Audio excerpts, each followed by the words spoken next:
What's up mga ka-Mike's Moto?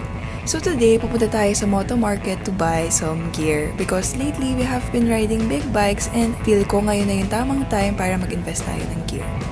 And ayun, ilalabas na natin sa Lolo Ding and mag-start na tayo sa ating malayong biyahe. Alam nyo, lately, na-miss ko talaga mag-scooter. Iba pala yung pakiramdam talaga nakaupo ka, ang laki ng uupuan mo, tapos may backrest pa si Ding. Grabe, na-miss ko talaga. And habang binabiyahe natin ang EDSA, meron isang girl na nag-hi sa atin at nilapitan ko nga ito. Gulat ako. Kilig yarn! It was nice to meet you po. So ngayon, biyahe na naman tayo and after siguro mga 30 minutes, pagdating natin sa Eton Centris, hindi pa rin natin mahanap kung saan yung Moto Market dahil first time natin dito. So kaya nagtanong muna tayo kay Kuya Guard. And ayan, we have reached Moto World and syempre, before kami pumasok, ipapark muna namin ang aming mga motor. Napaka-pogi pala talaga ni Lolo Ding. Even if 20 years na siya, ganyan pa rin katingkad ang kanyang kulay and at the same time, it still functions as if it's new. Ayan, nakarating na tayo kaya ano pa pang inaantay natin? Simulan na natin to.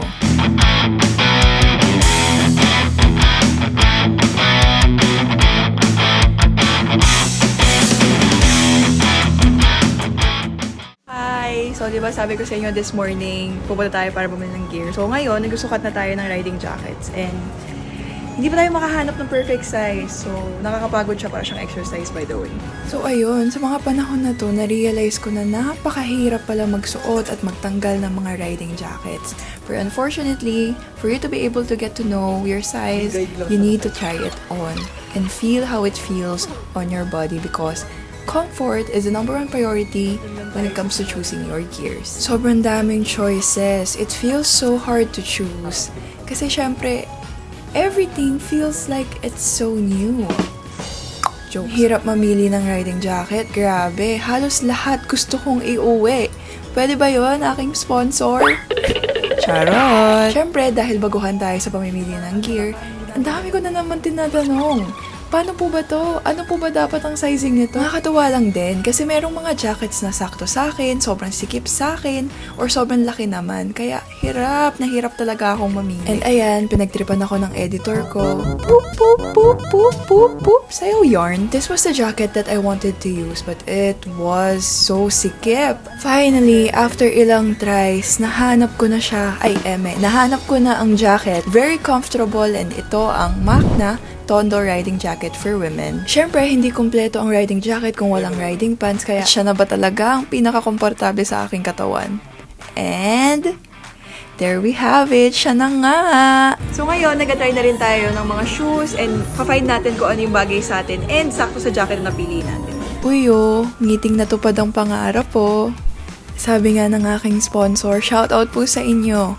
Hindi kumpleto ang riding jacket and riding pants kung wala kang riding shoes. O syempre, matagal na naman tayo naghanap dahil ang dami-daming sapatos and most of them halos wala akong size. I really wanted this high-cut riding boots but unfortunately, hindi siya bumagay sa ating red and black na riding jacket. So, hahanap tayo ulit. At ayun na nga, nakita na natin. Ops! Pitinin ko muna kayo. Sa dulo ko na lang ipapakita ko anong riding shoes ang napili ko.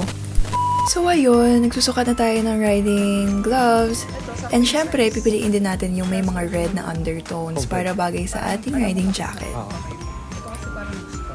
Dami kong sinasabi dito sa video, no? Ito na guys, kinikilig ako. Nabuo na natin ang ating first ever riding gear set. And I'm so happy and thank you sa aking sponsor. I appreciate you so much. Oh, akala nyo tapos na? Hindi pa. Syempre, magsusukat din tayo ng helmet. Gear nga so dapat full gear. Ang napili natin is the LS2 Storm 2 and meron siyang clear na visor and an inner visor that is tinted. And this is me going out of the store holding all of my new gears. And thank you nga pala sa aking sponsor and for Moto Market for accommodating me. Kasi hindi naman din biro na ang dami nilang hinanap para lang makita ang tamang at perfect na fit na riding gear para sa akin. Isipin nyo yun, nabubuo na yung pangarap ko. So, onti na lang and salamat sa suporta and I'll see you soon. Thank you. Bye!